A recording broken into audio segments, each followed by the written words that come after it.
Please enjoy these photos while I talk about why I still haven't made the hoodie. Right after I made the last video, I was approached by a classmate to audition at our school's talent show. I didn't have much time to prepare and had to leave a lot out. I decided to make a massive headpiece that I could use to tell a story. Making the thing was stressful enough, but it got even worse when I realized that just wearing something and showing it off wouldn't be enough. This predicament led to me making an entire improv routine that somehow worked. My background music was "You Not the Same" by Tile Kid. The routine itself went extremely well and the commission really enjoyed what I had put together. My headpiece scared one of its members, so that probably helped. I wanted to make something that would turn my head into a canvas on which I could paint something interesting. The structure would be made out of paper and cardboard, and would be held together by sticky tape and a large amount of paper strips that could act as a semi-mold around my head, holding the headpiece upright. The most important part would be it blending seamlessly into my face, which I would paint blue. I'll explain later. The entire idea came from a concept that I thought of while designing the hoodie. As for the construction itself, I made the base using 3 layers of cardboard and sticking it together using sticky tape. I cut the panel so that the base would be at least somewhat round. Later I cut up some strips of paper that I proceeded to glue together and bind so that they would hug my head and lessen some of the strain on the cardboard. 2 strips went horizontally, 1 vertically down the middle. The structure would have 4 paintings, 2 of them being on the base and the other 2 being on a piece of paper that I bound onto the base with another piece of sticky tape. The first picture was on said piece of paper. I drew an atmospheric illustration of stars on a blue background that was painted on using my face paint. The process took ages and looked kinda ugly up close. I really don't want to show my face to the internet, so I hope this edited photo proves that my face and the piece of paper were roughly the same color. And here is a blurred version of the same photo showing the color of my face paint. I don't have any makeup sponges, so this process took 20 minutes. The next illustration was supposed to be hand-shaped light bulb, but I screwed up the light and made it look like a tree-shaped hand. I used it to my advantage in a joke about improvisation. I doubt that any of the people watching this are intending to make such a thing, but if you are, then please use something lighter than a pencil to draw the wires. I added some glitter in the hand, that I painted on with purple and red fabric paint. The third panel was drawn on the other side of the paper. The thing you are currently staring at was supposed to be a forest. I didn't have any more time to finish whatever monstrosity I intended to make, but this ended up helping me as I got to mold it into a joke about deforestation around it. That beautiful effect on the top can be achieved by just putting the paint directly on the paper and blending it in.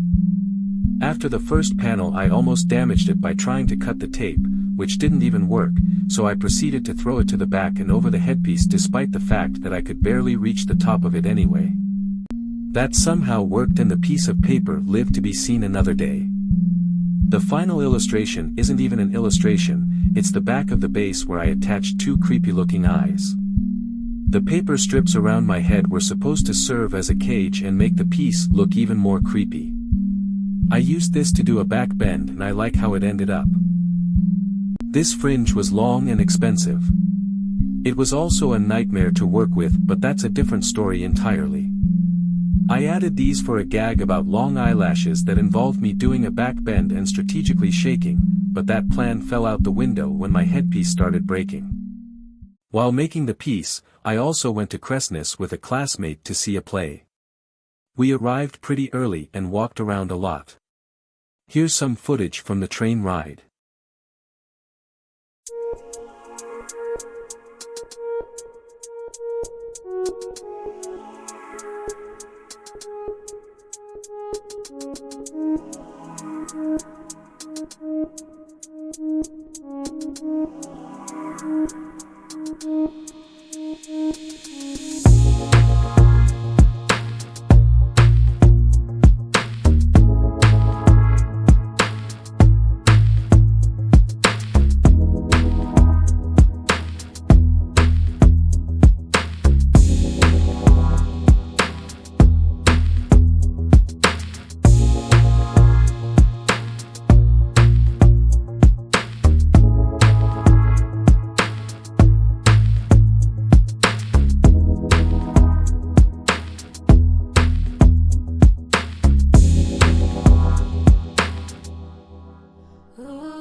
Thank you for watching.